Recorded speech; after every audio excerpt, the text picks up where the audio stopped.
নমস্কার, চলে এলাম আরও একটি নতুন রেসিপি নিয়ে। আজকের রেসিপি হলো মাশরুমের রেসিপি। খুব সহজভাবে এই রেসিপিটি করব, কিন্তু খেতে লাগে দুর্দান্ত। এর জন্য আমি এখানে প্রথমেই এই মাশরুমগুলোকে নিয়ে নিয়েছি। এই মাশরুমগুলো কিন্তু বাজারে খুব সহজেই পাওয়া যায়, খেতে কিন্তু ভালোই লাগে। মাশরুমগুলোর গায়ে কিন্তু ধুলোবালি থাকে, এই জন্য মাশরুমগুলোকে প্রথমেই আমি একটা ছুরির সাহায্যে আলতোভাবে উপরের যে একটা আস্তরণ থাকে সেটাকে ফেলে দেব।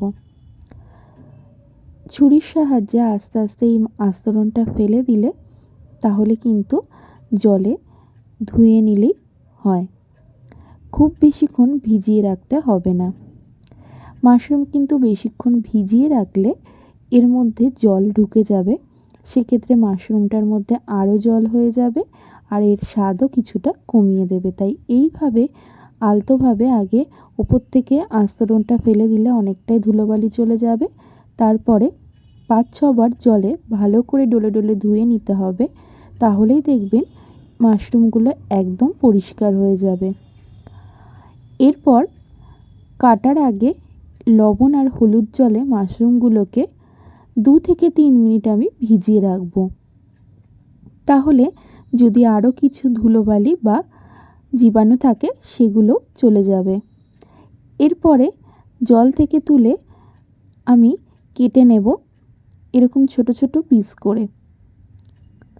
আমি কিন্তু মাশরুমগুলোকে 5-6 বার জলে ধুলাম আর 2 থেকে 3 মিনিট জলে ভিজিয়ে রাখলাম। এর থেকে বেশি জলে ভিজিয়ে আমি রাখবো না। মাশরুমটাকে করার জন্য খুবই অল্প উপকরণ লাগবে। আলু আর পেঁয়াজ ছোট ছোট করে কেটে নিয়েছি আর লঙ্কাটাকেও মাঝখান থেকে ভেঙে নিয়েছি। কড়াইয়ে সর্ষের তেল দিয়ে আলুগুলোকে প্রথমে ভেজে নেব, সাথে কাঁচা লঙ্কাকেও দিয়ে দিয়েছি। এরপর এর মধ্যে দিয়ে দিলাম লবণ আর হলুদ। লবণ হলুদ দিয়ে ভালোভাবে আমি আলুগুলোকে ভেজে নেব। আলুগুলোকে 2 থেকে 3 মিনিট ভেজে নেওয়ার পরে আমি পেঁয়াজ কুচিগুলোকেও দিয়ে দিলাম। পেঁয়াজ কুচিগুলোকে দিয়ে আমি আরও 2 থেকে 3 মিনিট ভেজে নেব। আলু আর পেঁয়াজটা হালকা ভাজা হয়ে গেলে এর মধ্যে যে টুকরো করা মাশরুমগুলো ছিল সেগুলোকে মিশিয়ে দিলাম। মাশরুমগুলোকে মিশিয়ে দিয়ে আবারও আমি মিডিয়াম আঁচে এটাকে ভেজে নেব। মাশরুমগুলো ভাজলে দেখা যাবে এর মধ্যে থেকে জল বের হবে। মাশরুমের থেকে যে জলটা বের হবে সেই জলটা দিয়েই কিন্তু আমার আলু মাশরুম এগুলো সব সেদ্ধ হয়ে যাবে। এর মধ্যে আলাদা করে আর জল ব্যবহার করব না। ঢাকা চাপা দিয়ে রান্না করে নেব 5 থেকে 7 মিনিট লো আঁচে।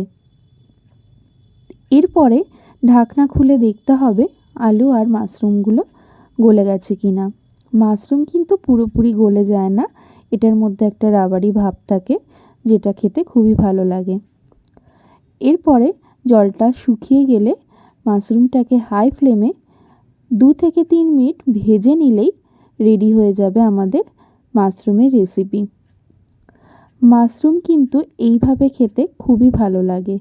মাশরুমের কারি খেতেও যেমন ভালো লাগে, সেই রকম হালকাভাবে এইরকম ভেজে নিলে কিন্তু মাশরুমগুলো খেতে খুবই টেস্ট লাগে এবং মাশরুমের যে একটা নিজস্ব স্বাদ আছে সেটাও কিন্তু পাওয়া যায়। মাশরুমগুলো ভাজা হয়ে গেলে এইভাবে কড়াইয়ের চারিধারে এগুলোকে 5 থেকে 7 মিনিট রেখে দেবেন, তাহলে দেখবেন যে এক্সট্রা তেল সেটা বের হয়ে যাবে। আপনারা এইভাবে বাড়িতে একবার ট্রাই করবেন এবং কেমন লাগলো আমাকে অবশ্যই জানাবেন, আর কে কে এইভাবে খান সেটাও জানাবেন। ধন্যবাদ পুরো ভিডিওটি দেখার জন্য, আর ভালো লাগলে অবশ্যই কমেন্ট করে জানাবেন।